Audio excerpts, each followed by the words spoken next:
Hello, I'm Miss Rochelle, and welcome to the Hewitt Public Library Baby Story Time. This week we are concluding our series on early literacy skills, and so the last in the series is narrative skills.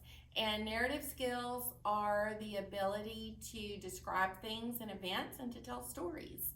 And the way you begin to develop those skills with your baby is to talk to them. Um, Allow time for them to respond, even though they don't make sense, even though it might be a coo, or as they get a little older, they may be babbling. But even at the very start, when they're just cooing or working their mouth, trying to make a sound, give them a little bit of time to do that. And we use 3 different parts of our brain when we are listening to information and then trying to respond. And so by giving them that time, you're allowing those different parts of the brain to have a chance to try to develop and to try to build some skills. And if you just rush through and don't give them the time, then they're doing a lot of listening, and that's great too. But they're not getting as much opportunity to build the skills and develop in the response. And so when you're reading in a book, this is very much narrative skills. The strategies for building narrative skills are very similar to the strategies for building vocabulary. It's just that the skill itself is different. So vocabulary, it's concentrating on those words and identifying objects and emotions and those type of things, whereas narrative skills are teaching that there's a beginning, middle, and end. There's a sequence to events, and that there's that structure to reading a book that we don't have when we're just talking to one another. So reading a book to your child is important. You can read the words, talk about the pictures, describe what is going on, and again, leave time for a response from your baby. Whether it's just that hand gesture, trying to learn to reach for the page, or they're cooing, or they're just trying to focus, leave time for them to respond, and that is teaching them about narrative skills, and it's teaching them about language and conversation, and that conversations go back and forth. And so all of those help to build and develop narrative skills with your baby. And then the last tip for this week is another repeat from last week, because again, they're very similar in terms of the strategies we use, which is good news, because that means one strategy is covering a lot of developmental areas. And so this last tip is to remember to narrate your day and what is happening. So everything is new for your baby. So whether you're discussing how you're deciding what to pack in the bag before you go to the grocery store, that you're making a grocery list, and whether you're discussing that you're cutting an onion or that you washed the vegetables, or what you're doing when you put groceries away.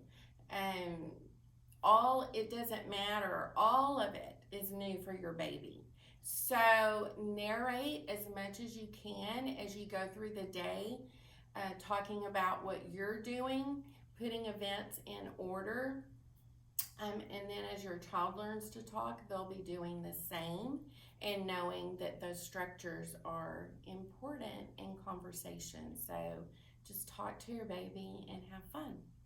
The books that I'm introducing this week have stories in them. And so many of the books that I've introduced have focused on pictures or vocabulary or the alphabet, letter awareness, and those type of things, where we were focusing on very specific words or pictures or parts of the book. And narrative skills really get into telling a story and teaching that there's a beginning, middle, and end, and that stories have a sequence of events. With your baby may not be ready to hear this entire story. Depending on the age of your child, they may not want to hear the whole book, and that's okay too.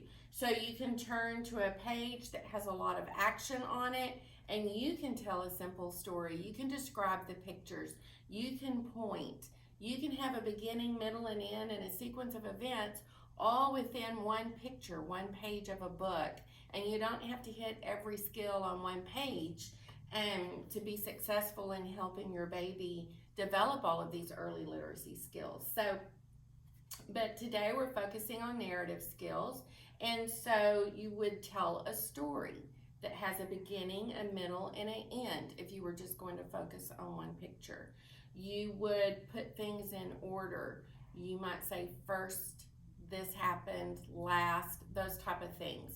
So including those types of words as you describe what is happening in the story or on a particular page would be the way that you would introduce and model narrative skills. And so all of these books tell a story. So we have Clip Clop, we have Harry the Dirty Dog. They all have detailed pictures where you can read the entire story or you can just focus on one or two pages. Rapunzel, Aladdin and the Wonderful Lamp, and then A Cuddle for Little Duck in the back.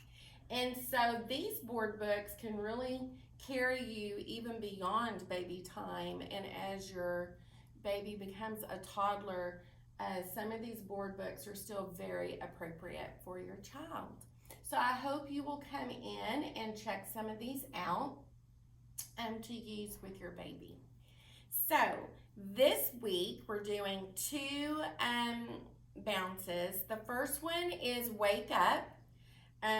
This one I usually start at the bottom with the feet and work your way up.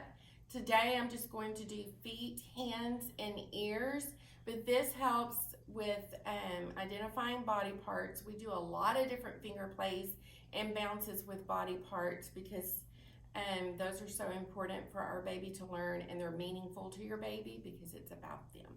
And so this one is called Wake Up Feet.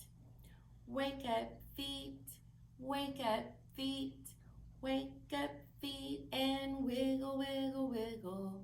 Wake up feet, wake up feet, wake up and wiggle in the morning. Wake up hands, wake up hands, wake up hands and wiggle, wiggle, wiggle. Wake up hands, wake up hands, wake up and wiggle in the morning. Wake up ears, wake up ears, wake up ears and wiggle, wiggle, wiggle. Wake up ears, wake up ears, wake up and wiggle in the morning. And if when you're doing this particular one with your baby, if you do have a way of starting and ending it each time, so for example, if you're always starting at the feet and then working your way up, that is a way of teaching that sequencing as well, and you're helping to build some skills with that as well. And then the next one is putting on the plate, and this is a little bit of a bounce. Putting on the plate, in the first verse, we're going to wibble wobble, so we're just kind of going gently back and forth. In the second verse, we shake them up, so you'll be lifting your baby up. If you have a very young baby, you can always modify this by lifting their arms gently if they're not quite ready to be raised, or if you're still supporting their head. And then on the last verse that I'm doing today, we're turning. And so we turn like this. And remember, depending on their age, they might be snuggled up against you, they might be looking at you, or they might be sitting out, depending on what is most comfortable for you and your baby. So this one is putting on the plate. Putting on the plate.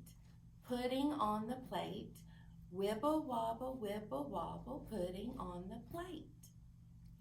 Candy's in a jar, candy's in a jar, shake them up, candies in a jar. Sausage in the pan, sausage in the pan, turn it round, sausage in the pan. And on this one, you can add as many verses as you want. And as you noticed, it was about different foods. This is a good one to help you have fun with narrating skills because it's very simple, it's short, it's to the point, and you can do these as your child gets older and can sit up, or maybe they're laying down on in the kitchen with you while you're preparing a meal. And this is an easy one to do and add to whatever you're doing specifically, whether you're cutting an onion, frying sausage in a pan, or whatever that might be. And so it's just a very easy, fun way to narrate what you're doing in the kitchen. I hope you enjoy today's baby time, and I will see you next time.